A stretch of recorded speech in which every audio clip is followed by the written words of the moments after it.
ಕ್ಷೇತ್ರದ ನಿಕಟಪೂರ್ವ ಶಾಸಕರು, ಕ್ಷೇತ್ರದಲ್ಲಿ ಅಭಿವೃದ್ಧಿಗೆ ಒಂದು ಹೊಸ ಮೈಲಿಗಲ್ಲನ್ನು ಸ್ಥಾಪನೆ ಮಾಡುವ ಮೂಲಕ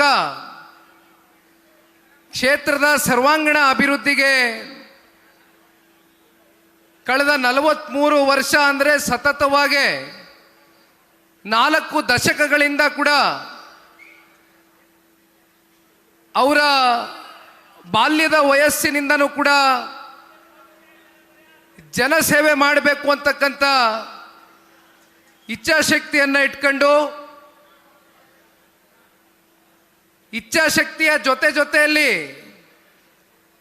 ಅವರು ಕೊಟ್ಟಂಥ ಕ್ಷೇತ್ರದ ಜನತೆಯ ಪರವಾಗಿ ಮಾತನ್ನ ಚುನಾವಣೆಗಳೆಲ್ಲ ಎದುರಿಸುವ ಮೂಲಕ ಅನೇಕ ಏಳು ಬೀಳುಗಳಲ್ಲೂ ಕೂಡ ನಿಮ್ಮ ಜೊತೆಯಲ್ಲಿ ನಿರಂತರವಾಗಿ ನಿಮ್ಮ ಕಷ್ಟ ಸುಖದಲ್ಲಿ ನಿಮ್ಮ ಒಬ್ಬ ಕುಟುಂಬದ ಸದಸ್ಯನಾಗಿ ನಿರಂತರವಾಗಿ ಕ್ಷೇತ್ರದ ಹಾಗೂ ಜಿಲ್ಲೆಯ ಮಗನಾಗಿ ಶ್ರಮಿಸ್ತಾ ಇರತಕ್ಕಂಥ ಉಸ್ತುವಾರಿ ಮಂತ್ರಿಗಳಾಗಿ, ಸಣ್ಣ ನೀರಾವರಿ ಇಲಾಖೆಯ ಮಂತ್ರಿಗಳಾಗಿಯೂ ಕೂಡ ಜೊತೆಯಲ್ಲಿ ನಿಮ್ಮೆಲ್ಲರ ಜಿಲ್ಲೆಯ ಜನತೆಯ ಒಂದು ಆಶೀರ್ವಾದದಿಂದ ಲೋಕಸಭಾ ಚುನಾವಣೆಯಲ್ಲಿ ಸ್ಪರ್ಧೆ ಮಾಡಿ ಮಂಡ್ಯ ಜಿಲ್ಲೆಯ ತಂದೆ ತಾಯಂದ್ರ ಒಂದು ಆಶೀರ್ವಾದದಿಂದ ಲೋಕಸಭೆಗೂ ಕೂಡ ಪ್ರವೇಶ ಮಾಡಿದಂಥದ್ದು ಬಹುಶಃ CS ಪುಟ್ಟರಾಜಣ್ಣನವರ ಇತಿಹಾಸವನ್ನು ಇವತ್ತು ಮೆಲುಕಾಗ್ತಕ್ಕಂಥ ಇವತ್ತಿನ ಈ ಒಂದು ಸುಸಂದರ್ಭದಲ್ಲಿ ಅವರ ಒಂದು ನಾಯಕತ್ವದ ಅಡಿ, ಅವರ ಒಂದು ನೇತೃತ್ವದಲ್ಲಿ ಬಹುಶಃ ಕಳೆದ 2-3 ವಾರಗಳಿಂದ ನಿರಂತರವಾಗಿ ಕ್ಷೇತ್ರದಲ್ಲಿ ಇರ್ತಕ್ಕಂಥ ಹಿರಿಯ ಮುಖಂಡರು, ಕಿರಿಯ ಕಾರ್ಯಕರ್ತ ಬಂಧುಗಳು ನಿಮ್ಮೆಲ್ಲರ ಹೋರಾಟ, ಶ್ರಮ, ಸಹಕಾರದಿಂದ ಇವತ್ತಿನ ಈ ಕಾರ್ಯಕ್ರಮ ಅತ್ಯಂತ ಯಶಸ್ವಿಯಾಗಿ ನೆರವೇರ್ತಕ್ಕಂಥದ್ದಕ್ಕೆ ನೀವೆಲ್ಲರೂ ಕೂಡ ಬಹುಮುಖ್ಯವಾಗಿ ಕಾರಣಕರ್ತರಾಗಿದ್ದೀರಿ ಅಂತಕ್ಕಂಥದ್ದನ್ನು ಈ ಸಂದರ್ಭದಲ್ಲಿ ಮತ್ತೊಮ್ಮೆ ನಿಮಗೆ ಅಭಿನಂದನೆಗಳನ್ನ ಸಲ್ಲಿಸ್ತಾ, ಬಹುಶಃ ತಮ್ಮೆಲ್ಲರಿಗೂ ಗೊತ್ತಿದೆ ಅಂತಕ್ಕಂಥದ್ದನ್ನು ನಾನು ಭಾವಿಸಿದ್ದೇನೆ. ಕಾರಣ, ಪಕ್ಷದ ಯಾವುದೇ ಚಟುವಟಿಕೆಗಳನ್ನ ವಿಶೇಷವಾಗಿ ನಮ್ಮ ಮಂಡ್ಯ ಜಿಲ್ಲೆಯಲ್ಲಿ ಇರ್ತಕ್ಕಂಥ ಕಾರ್ಯಕರ್ತ ಬಂಧುಗಳು ಗಮನಿಸ್ತಾನೆ ಬರ್ತಾ ಇರ್ತೀರಿ. ಹೊಸದಾಗಿ ನಾನೇನು ಇದನ್ನ ನಿಮ್ಮ ಮುಂದೆ ಪುನರ್ರಚನೆ ಮಾಡಲಿಕ್ಕೆ ಹೋಗೋದಿಲ್ಲ. ಆದರೂ ಕಳೆದ ಹಲವಾರು ತಿಂಗಳುಗಳಿಂದ ನಿರಂತರವಾಗಿ ಪಕ್ಷದ ಸದಸ್ಯತ್ವ ನೋಂದಣಿಯ ಕಾರ್ಯಕ್ರಮದ ಹಿನ್ನೆಲೆಯಲ್ಲಿ ಕರ್ನಾಟಕ ರಾಜ್ಯ ಅಂದರೆ ಜನತಾದಳ ಪಕ್ಷ ಕೇವಲ ಹಳೆ ಮೈಸೂರು ಪ್ರಾಂತ್ಯಕ್ಕೆ ಸೀಮಿತವಾಗಿರ್ತಕ್ಕಂಥ ಪಕ್ಷ ಅಂತಕ್ಕಂಥದ್ದು ಸಾಕಷ್ಟು ಜನ ತಪ್ಪು ಮಾಹಿತಿಗಳನ್ನ ಏನು ಕೊಡ್ತಾ ಇರ್ತಾರೆ. ಬಹುಶಃ ಇವೆಲ್ಲವನ್ನ ಮುರಿಬೇಕು. ನಮಗೆ ಕರ್ನಾಟಕ ರಾಜ್ಯ ಅಂದರೆ ಹಳೆ ಮೈಸೂರು ಪ್ರಾಂತ್ಯಕ್ಕಷ್ಟೇ ಜನತಾದಳ ಪಕ್ಷ ಸೀಮಿತವಾಗಿಲ್ಲ. ಕಲ್ಯಾಣ ಕರ್ನಾಟಕ ಇರಲಿ, ಕಿತ್ತೂರು ಕರ್ನಾಟಕ ಇರಲಿ, ಮಧ್ಯ ಕರ್ನಾಟಕ ಇರಲಿ, ಉತ್ತರ ಕನ್ನಡ ಇರಲಿ, ಜೊತೆಯಲ್ಲಿ ಬೆಂಗಳೂರು ನಗರ ಸೇರಿದಂತೆ ಇವತ್ತು 70ನೇ ವಿಧಾನಸಭಾ ಕ್ಷೇತ್ರ ಮೇಲ್ಕೋಟೆ ಕ್ಷೇತ್ರಕ್ಕೆ ಬಂದು ತಲುಪಿದ್ದೇನೆ.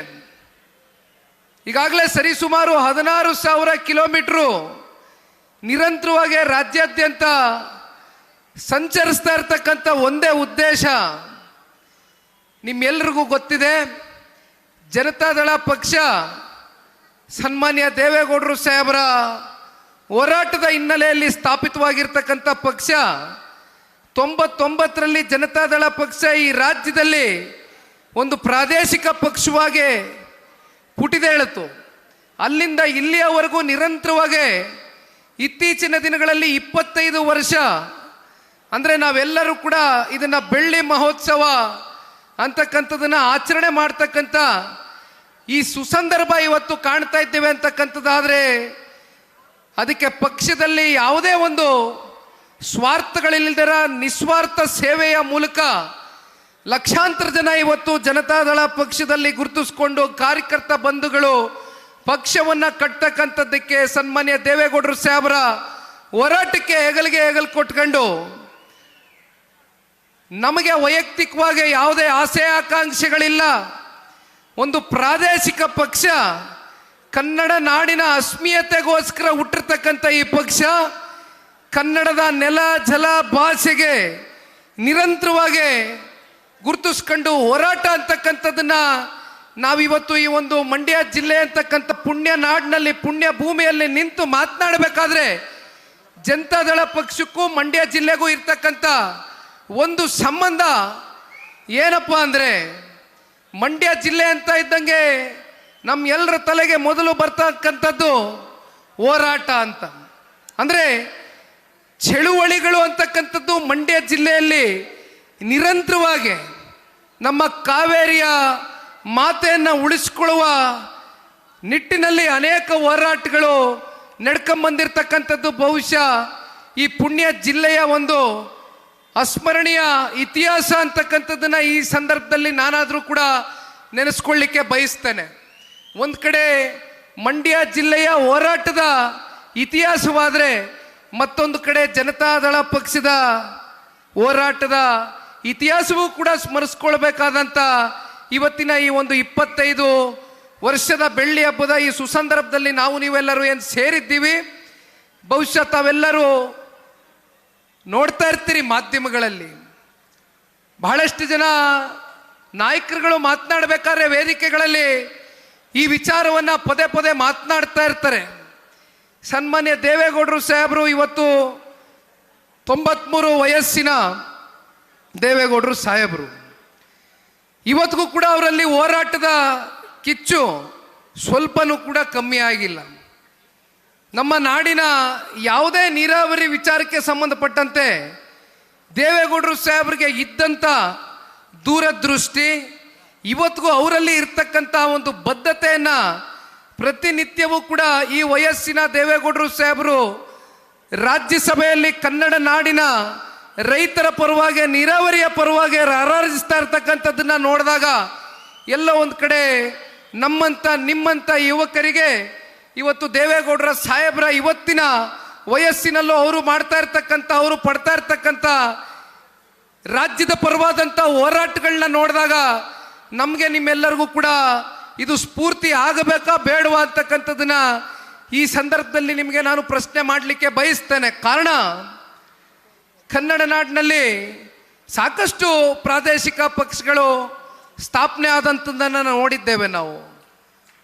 ಆದರೆ ಯಾವ ಕೂಡ ಪ್ರಾದೇಶಿಕ ಪಕ್ಷಗಳು ಆಯಾ ಸಂದರ್ಭಕ್ಕೆ ಚುನಾವಣೆಗೆ ಸೀಮಿತವಾಗಿ ಸ್ಥಾಪನೆ ಆದಂಥ ಪಕ್ಷಗಳು, ಕೆಲವೊಂದಷ್ಟು ಪಕ್ಷಗಳು ಒಂದು ಚುನಾವಣೆಯನ್ನು ಎದುರಿಸಿ ಪಕ್ಷ ವಿಸರ್ಜನೆಯನ್ನು ಮಾಡಿರ್ತಕ್ಕಂಥ ಇತಿಹಾಸ ನೋಡಿದ್ದೇವೆ. ಮತ್ತು ಕೆಲವೊಂದಷ್ಟು ಪಕ್ಷಗಳು, ಒಂದಷ್ಟು ಜನ ನಾಯಕರುಗಳು ಎಲ್ಲೋ ಒಂದು ಕಡೆ ಅವರ ವೈಯಕ್ತಿಕ ಕಾರಣಗಳಿಂದ ಪಕ್ಷ ಹುಟ್ಟಾಕಿ ಚುನಾವಣೆಯನ್ನು ಎದುರಿಸದೆ ವಾಪಸ್ಸು ಹಿಂಪಡೆದಿರ್ತಕ್ಕಂಥದ್ದನ್ನು ಕೂಡ ನಾವು ನೋಡಿದ್ದೇವೆ. ಅದರ ಮಧ್ಯೆ ಜನತಾದಳ ಪಕ್ಷ 25 ವರ್ಷ ಪೂರೈಸಿದೆ ಅಂತಕ್ಕಂಥದ್ದಾದರೆ ಬಹುಶಃ ಅದಕ್ಕೆ ಮೂಲ ಕಾರಣ ಯಾವ ರಾಜಕೀಯವಾಗಿ ರಾಜಕಾರಣದ ಕೆಲವೊಂದಷ್ಟು ಸನ್ನಿವೇಶಗಳು, ಕಷ್ಟದ ದಿನಗಳು ಜನತಾದಳ ಪಕ್ಷ ಎದುರು ನೋಡಿದಂಥ ಸಂದರ್ಭದಲ್ಲಿ, ಅಂಥ ಸಂದರ್ಭಗಳಲ್ಲಿ ಪಕ್ಷಕ್ಕೆ ಬೆಂತಟ್ಟಿ ಜನತಾದಳ ಪಕ್ಷದ ಪರವಾಗಿ ನಾವಿದ್ದೇವೆ, ದೇವೇಗೌಡರು ಸಾಹೇಬರ ಹೋರಾಟಕ್ಕೆ ನಮ್ಮ ಬೆಂಬಲ ಇದೆ, ಕುಮಾರಣ್ಣ ಅವರ ನಾಯಕತ್ವಕ್ಕೆ ಮತ್ತಷ್ಟು ಶಕ್ತಿಯನ್ನು ತಂದುಕೊಡ್ತೇವೆ ಅಂತಕ್ಕಂಥ ಆತ್ಮವಿಶ್ವಾಸವನ್ನು ಹುಟ್ಟಿಸಿದಂಥದ್ದು ಮಂಡ್ಯ ಜಿಲ್ಲೆಯ ಎಲ್ಲ ನನ್ನ ಪುಣ್ಯಾತ್ಮ ತಂದೆ ತಾಯಿರನ್ನ ಇವತ್ತಿನ ದಿನ ನಾನು ಮತ್ತೊಮ್ಮೆ ಸ್ಮರಿಸಿಕೊಳ್ಳಿಕ್ಕೆ ಬಯಸ್ತೇನೆ. ನಿರ್ಭೀತ, ನಿಷ್ಪಕ್ಷಪಾತ, ವಿಶ್ವಾಸಾರ್ಹ ಸುದ್ದಿಗಳಿಗೆ ಮತ್ತೊಂದು ಹೆಸರಾಗಿರುವ ನ್ಯೂಸ್ 18 ಕನ್ನಡ ಈಗ ಆಪ್ನಲ್ಲೂ ಲಭ್ಯವಿದೆ. ದಯವಿಟ್ಟು ಇಲ್ಲಿರುವ QR ಕೋಡ್ ಅನ್ನು ಸ್ಕ್ಯಾನ್ ಮಾಡಿಕೊಂಡು ಆಪ್ ಡೌನ್ಲೋಡ್ ಮಾಡೋದಕ್ಕೆ ಮರಿಬೇಡಿ. ನಿಮ್ಮ ಬೆಂಬಲ ಹೀಗೆ ಸದಾ ನಮ್ಮೊಂದಿಗಿರಲಿ. ಧನ್ಯವಾದ.